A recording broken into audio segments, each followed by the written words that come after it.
compartilhando, né, do Evangelho. Para que a gente possa iniciar a nossa palestra, vamos ler uma mensagem do livro Caminho, Verdade e Vida. É uma psicografia de Francisco Cândido Xavier e uma mensagem do Espírito Emmanuel. O tema de hoje é pedir.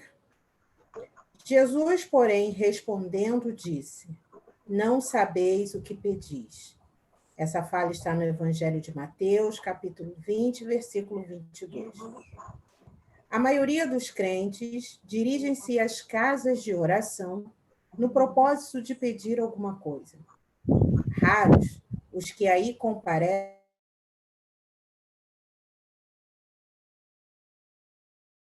Angélica, liga seu microfone. Desculpa. Vou ler de novo, tá bom? Vou começar de novo. Então, olha, a nossa página de hoje é Pedir, do livro Caminho, Verdade e Vida, uma mensagem psicografada por Francisco Cândido Xavier, pelo Espírito Emmanuel. Jesus, porém, respondendo, disse: não sabeis o que pedis. Mateus, capítulo 20, versículo 22. A maioria dos crentes dirigem-se às casas de oração no propósito de pedir alguma coisa. Raros que aí comparecem na verdadeira atitude dos filhos de Deus, interessados nos sublimes desejos do Senhor quanto à melhoria de conhecimentos, à renovação dos valores íntimos, ao aproveitamento espiritual das oportunidades recebidas de mais alto. A rigor, os homens deviam reconhecer nos templos o lugar sagrado do Altíssimo, onde deveriam aprender a fraternidade, o amor, a cooperação no seu programa divino. Quase todos, porém, preferem o ato de insistir, de teimar, de se imporem ao paternal carinho de Deus, no sentido de lhe subornarem o poder infinito. Pedinchões inveterados abandonam, na maior parte das vezes, o traçado reto de suas vidas em virtude da rebeldia suprema nas relações com o Pai. Tanto reclama que lhes é concedida a experiência desejada. Sobrevém desastre, surgem as dores. Em seguida aparece o tédio, que é sempre filho da incompreensão dos nossos deveres. Provocamos certas dádivas no caminho, adiantamo-nos na solicitação da herança que nos cabe, exigindo prematuras concessões do pai à maneira do filho pródigo, mas o desencanto constitui-se em veneno da imprevidência e da irresponsabilidade. O tédio representará sempre o fruto amargo da precipitação de quantos se atiram a patrimônios que lhes não competem.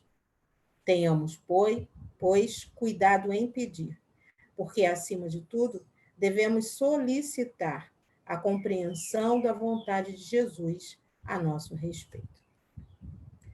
Então, vamos orar.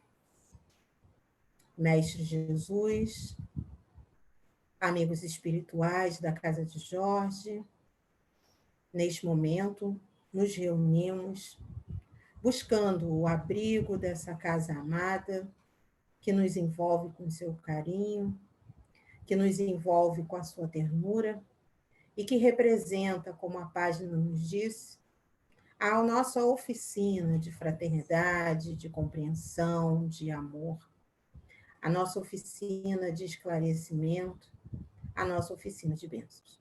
Agradecemos, Jesus, e pedimos que, mais uma vez, com o auxílio dos amigos espirituais, possamos, Senhor, nos envolver com esses minutos, que são minutos de reflexão, mas que também são minutos de refazimento, para que possamos nos instrumentalizar.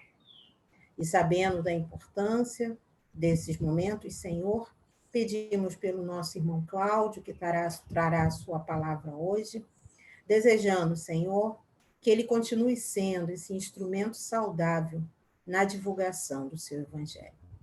Esteja conosco hoje sempre, Senhor, Que assim seja, graças a Deus.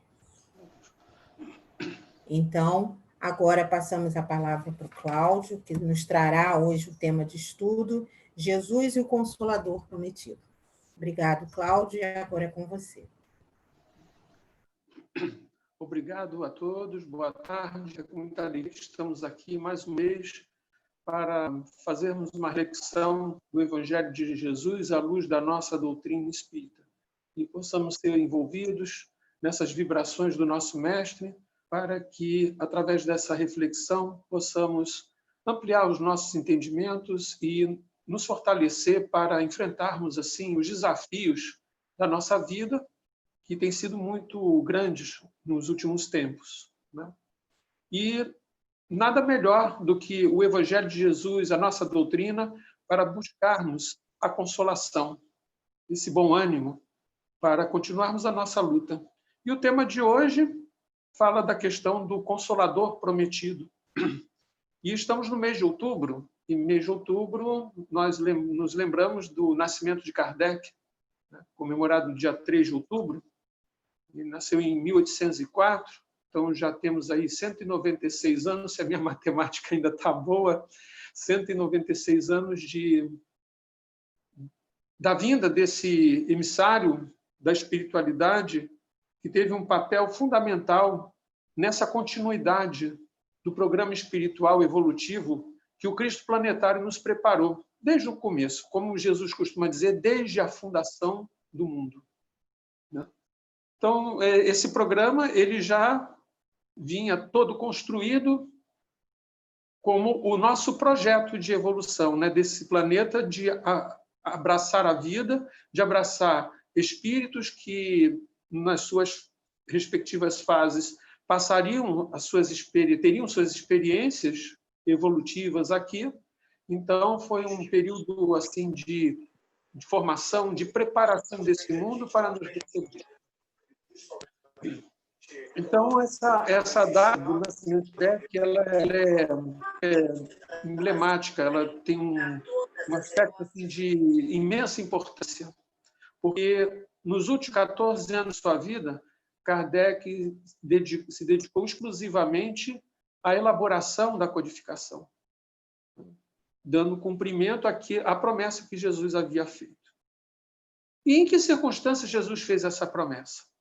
Pois bem, nós sabemos que o Mestre veio há 2000 anos e veio para cumprir a sua missão e nos trazer uma etapa do programa evolutivo. Já havia transcorrido um tempo em que a primeira revelação foi anunciada com a ideia do Deus único, depois os 10 mandamentos, depois uma série de ensinamentos espirituais que foram reafirmados e propagados pelos profetas. Isso tudo nós vamos ter constituído nas escrituras sagradas judaicas que compõem o Antigo Testamento da Bíblia.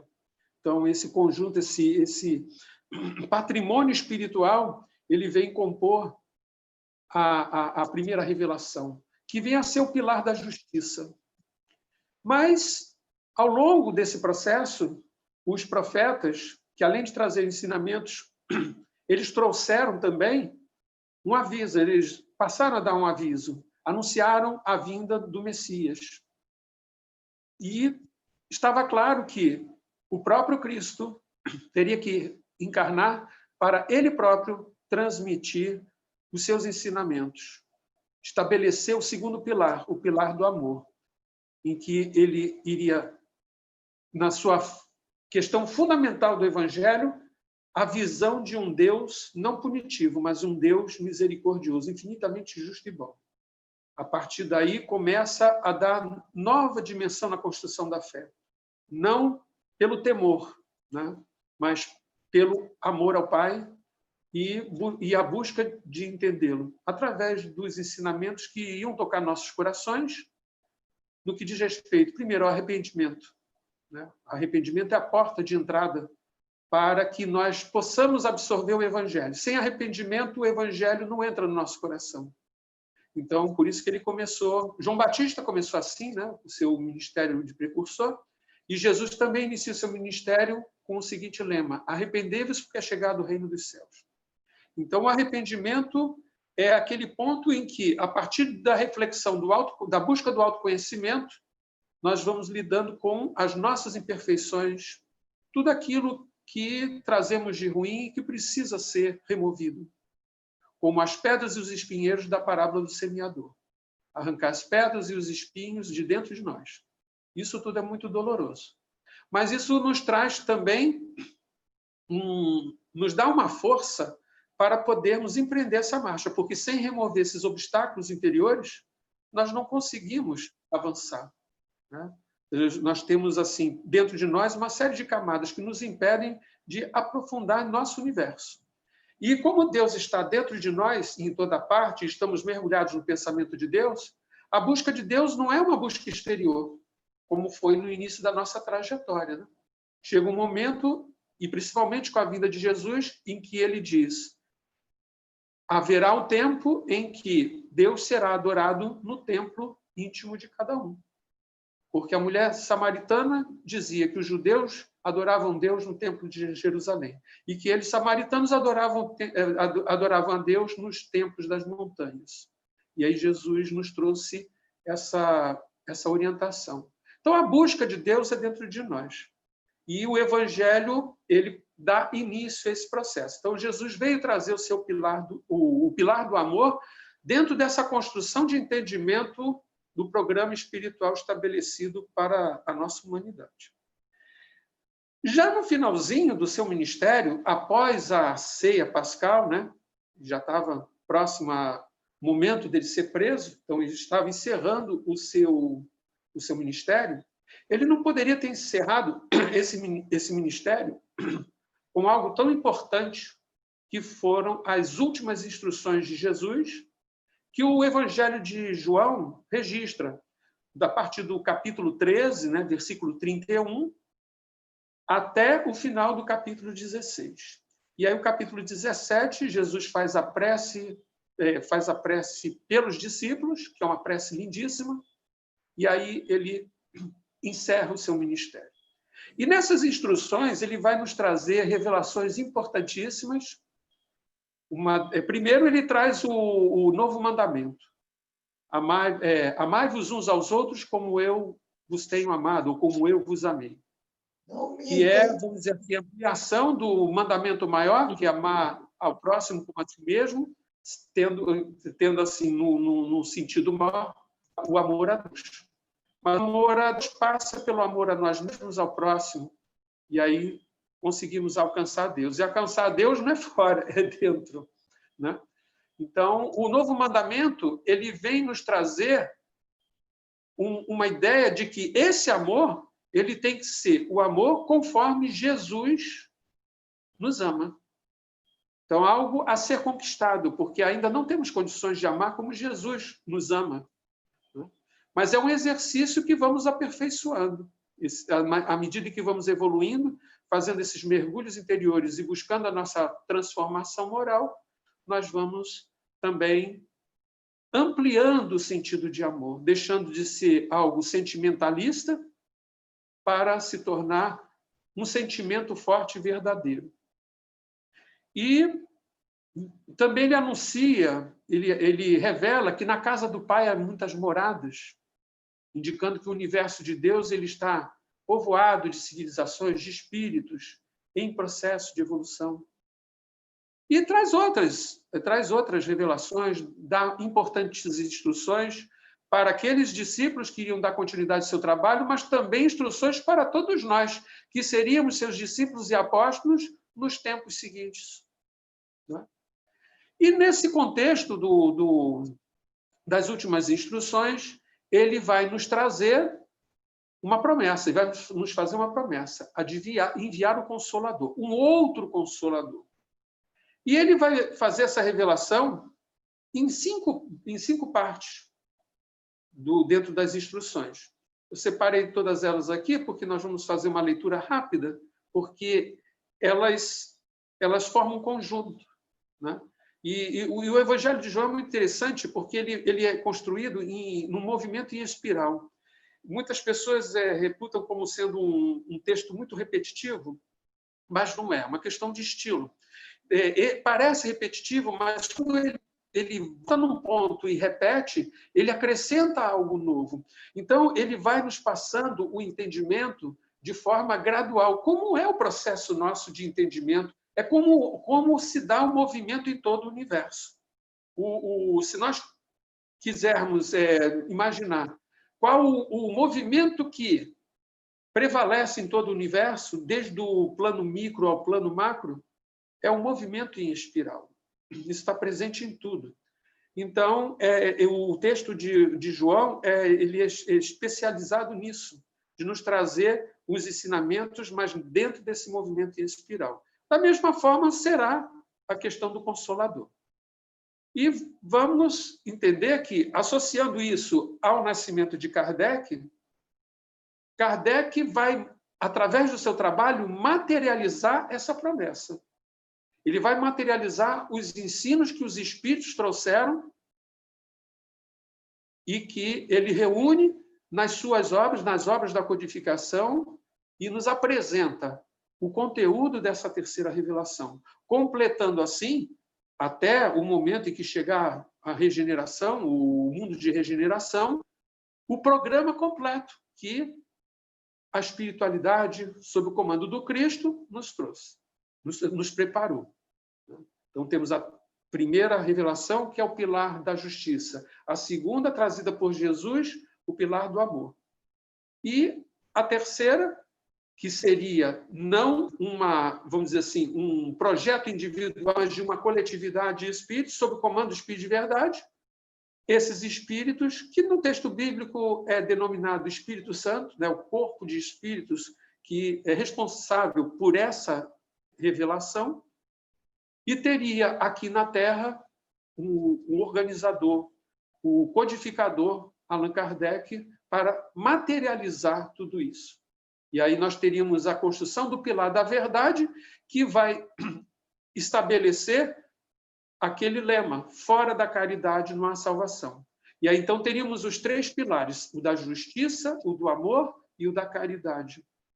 Conforme temos nas leis morais, na terceira parte do Livro dos Espíritos, que é aquela 10ª lei que abarca todas elas, é a lei de justiça, amor e caridade.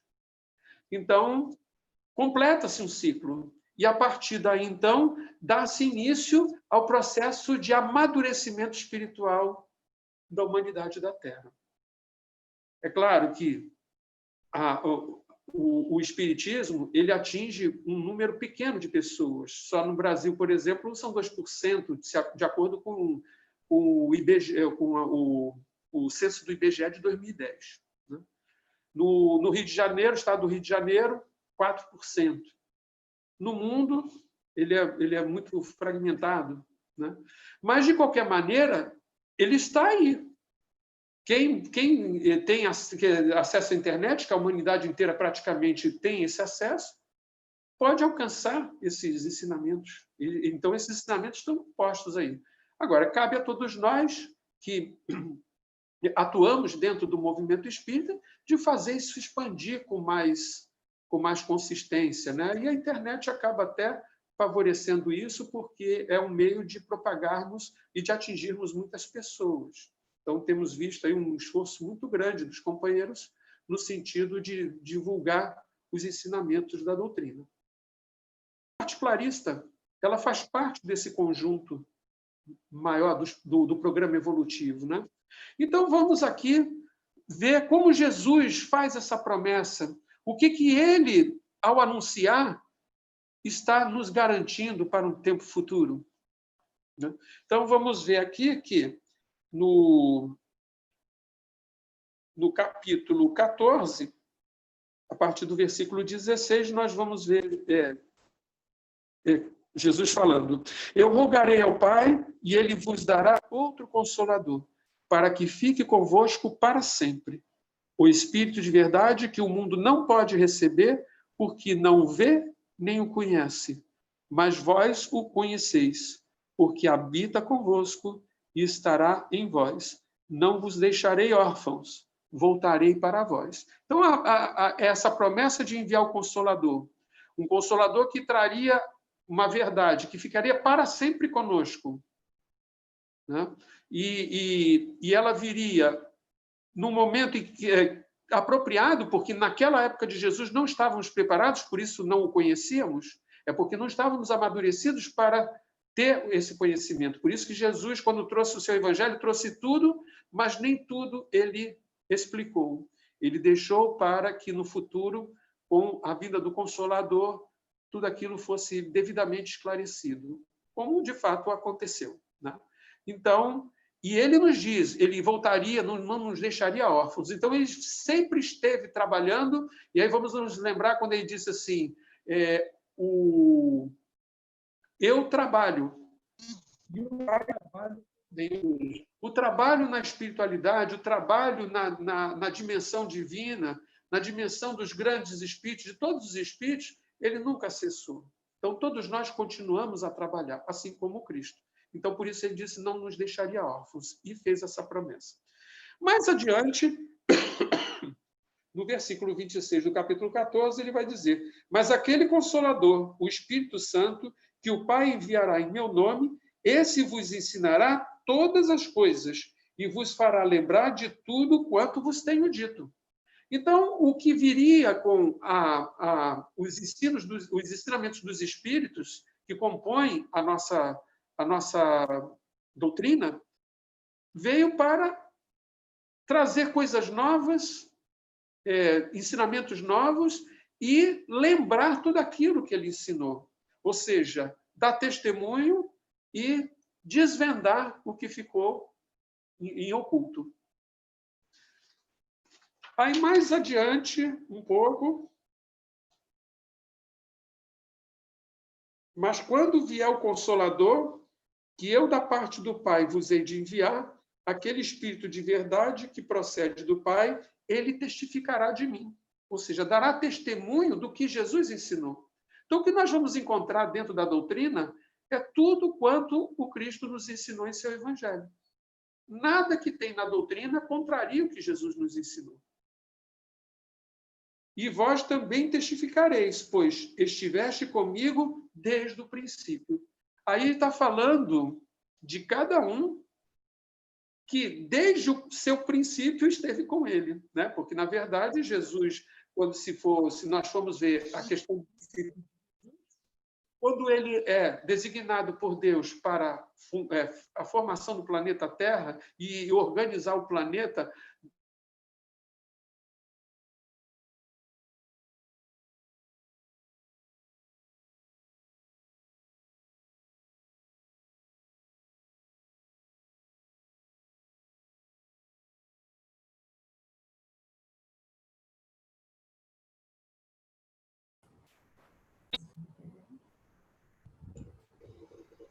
Angélica. Ah, tá. Eu achei que fosse eu que tivesse caído. E aí, então, cada um de nós está no...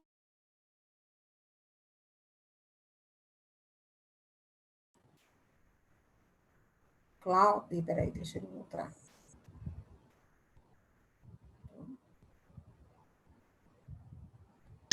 Já no capítulo 16, a partir do versículo 7, ele vai dizer: todavia digo-vos a verdade, que vos convém que eu vá, porque se eu não for, o Consolador não virá a vós. Mas quando eu for, vou-lo enviarei.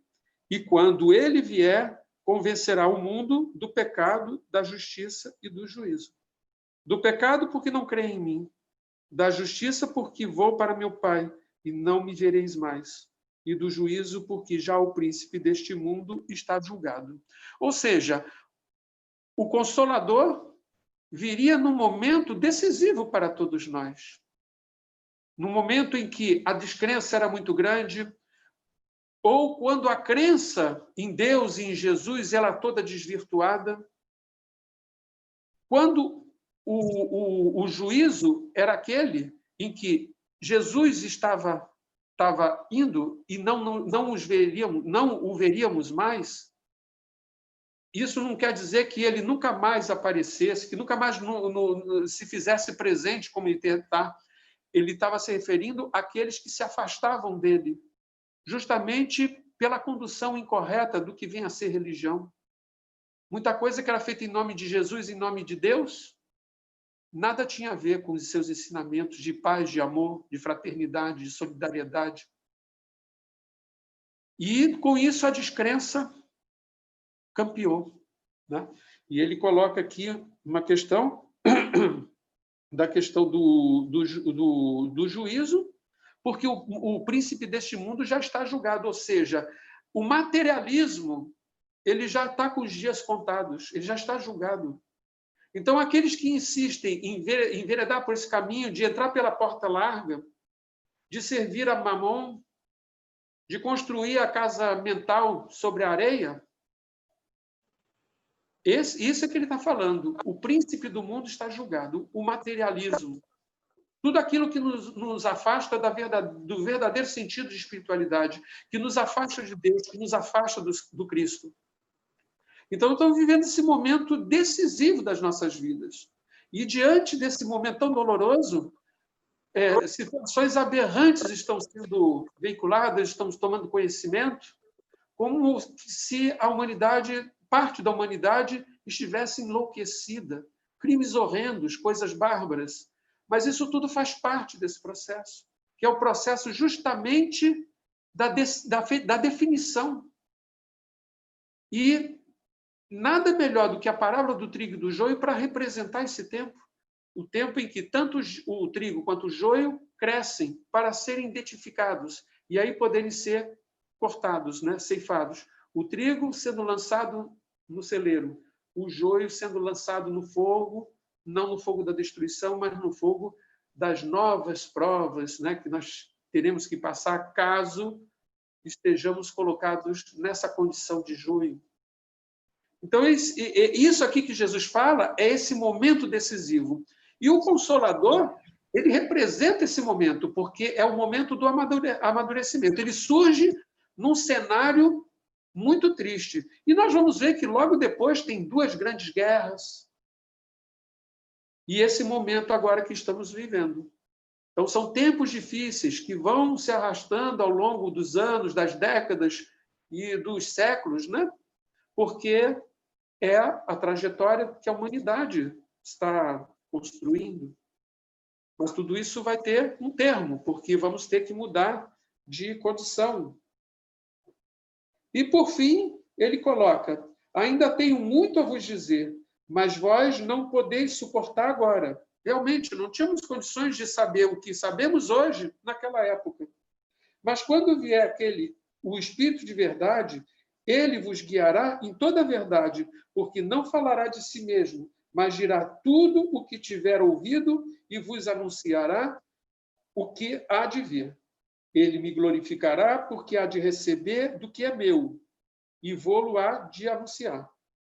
Tudo quanto meu Pai tem é meu. Por isso vos disse que há de receber do que é meu, e vou-lo há de anunciar.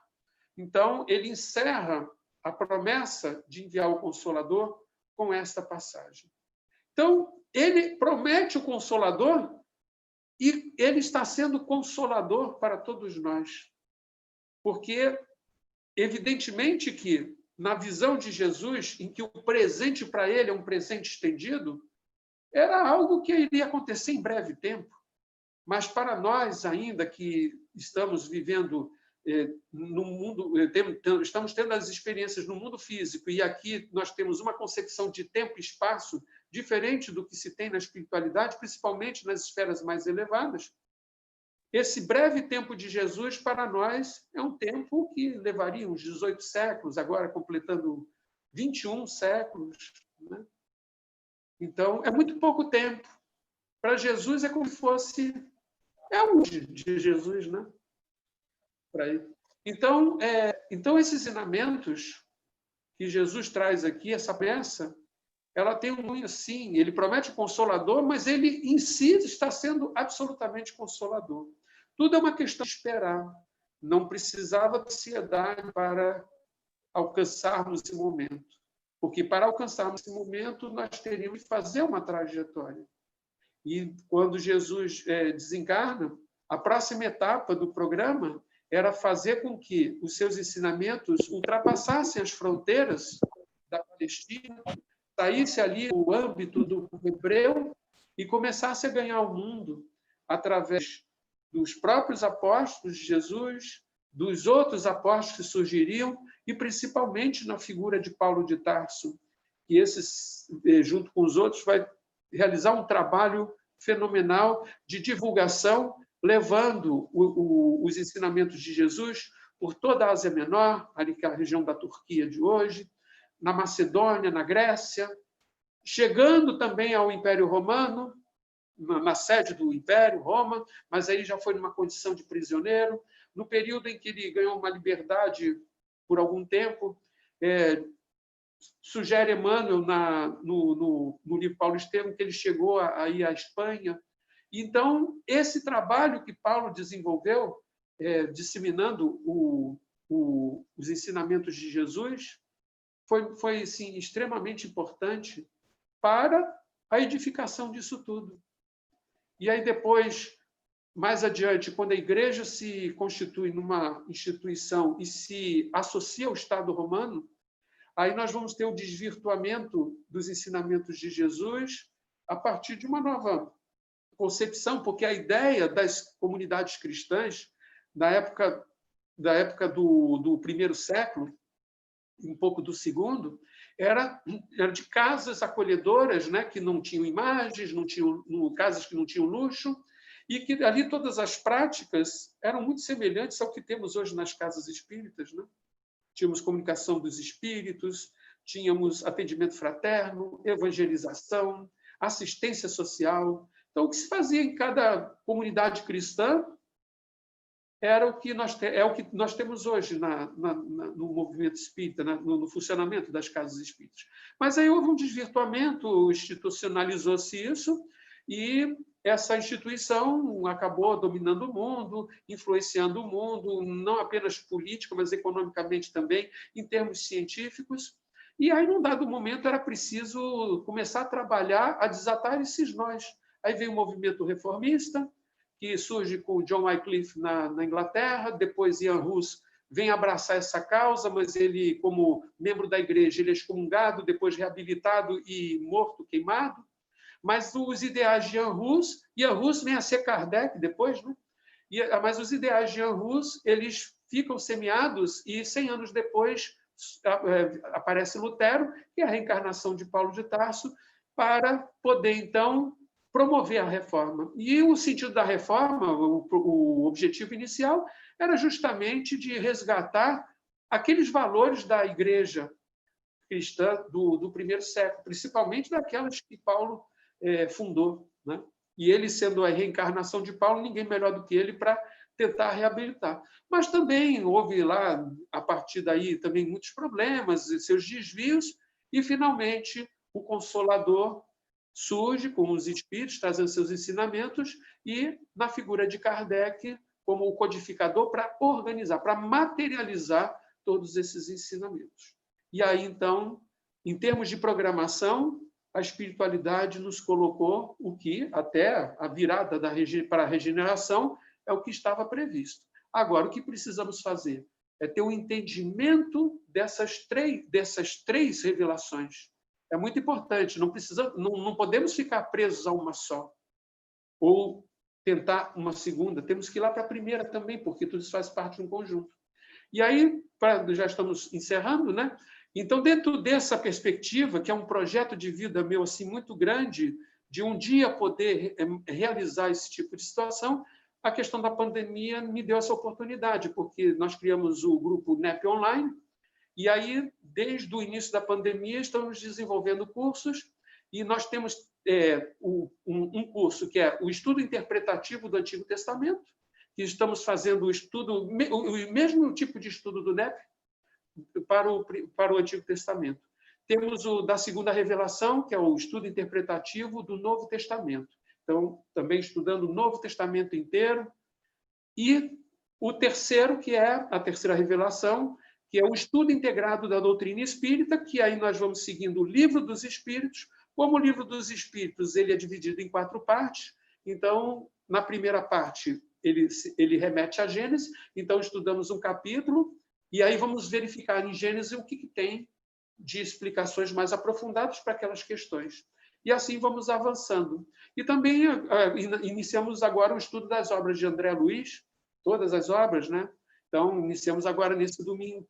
Então, dentro do NEP Online, nós conseguimos compor uma grade de estudos que nós vamos abarcar todas as 3 revelações, e mais o que a doutrina espírita nos coloca, agora com os livros do André Luiz. Também temos estudado o Universo e Vida, do Espírito Áureo, e outras obras nós temos também já preparadas para iniciarmos os estudos. Então, nesse sentido, é porque há essa necessidade de ter essa compreensão ampla dessa programação toda. Não dá para ficar preso a uma coisa só. Temos que ter um sentido de conjunto. E quanto mais pudermos aprofundar e entender, porque tudo isso faz parte de uma construção que tem um comandante desde o princípio, que é o Cristo planetário. Então, essas obras deixadas aqui foram feitas por boas mãos e elas fazem parte do nosso processo evolutivo. Então, esse foi o tema de hoje, essa reflexão da promessa do Consolador, porque esse mês nós comemoramos o nascimento de Kardec. Muito obrigado por tudo, que a paz de Jesus esteja com todos nós agora e sempre, que assim seja, graças a Deus. Graças a Deus mesmo. Muito obrigado, Cláudio, por essas reflexões, que Deus continue te amparando, que você seja esse trabalhador, esse estudioso do Evangelho, da doutrina, ou seja, dos ensinamentos de Jesus. Muito obrigado mesmo.